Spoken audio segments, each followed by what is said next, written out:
মহেশের ৬২৮ বছরের প্রাচীন রথযাত্রার আগে অনুষ্ঠিত হচ্ছে প্রভু জগন্নাথ দেবের নব যৌবন উৎসব। স্নানযাত্রার পর প্রভু জগন্নাথ দেবের জ্বর এসেছিল। গত ১৫ দিন যাবৎ তার চিকিৎসার পর আবার নববেশে নবরূপে প্রভু আবির্ভূত হয়েছেন ভক্তদের মাঝে। এদিন সকাল থেকে ছিল ভারতবর্ষের দ্বিতীয় বৃহত্তম জগন্নাথ দেবের নব যৌবন উৎসব।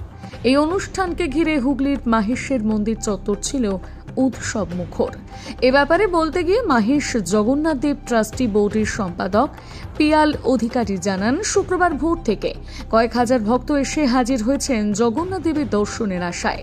নবযৌবনে নবকলেবরে প্রভু জগন্নাথ, বলরাম এবং সুভদ্রাকে নতুনভাবে রাঙিয়ে দেওয়া হয়েছে।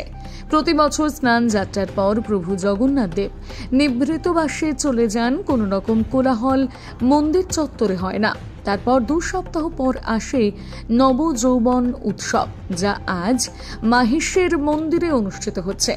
এই উৎসব কাল চলবে। তারপরে আসবে বহু প্রতীক্ষিত ৬২৮ বছরের প্রাচীন ঐতিহাসিক ভারতবর্ষের দ্বিতীয় বৃহত্তম মাহেশের রথযাত্রা। এই উৎসবকে ঘিরে ইতিমধ্যে দেখা দিয়েছে বিপুল উৎসাহ উদ্দীপনা। প্রতি বছরের মতন রথযাত্রার প্রাক্কালে নতুনভাবে রং করা হয়েছে বিশালাকার মাহেশের রথ। এর সঙ্গে রথযাত্রা উপলক্ষে মাহেশের স্নানপেরি ময়দানে বসেছে প্রতি বছরের মতন বিশাল মেলা। সোজা রথের পর থেকে দীর্ঘ ১ মাস ব্যাপী চলবে এই মেলা, যা বাংলাদেশের বৃহত্তম মেলা হিসেবে পরিগণিত। সব মিলিয়ে এখানকার রথ উৎসবকে কেন্দ্র করে এখন মাহেশ জুড়ে সাজো সাজো রব।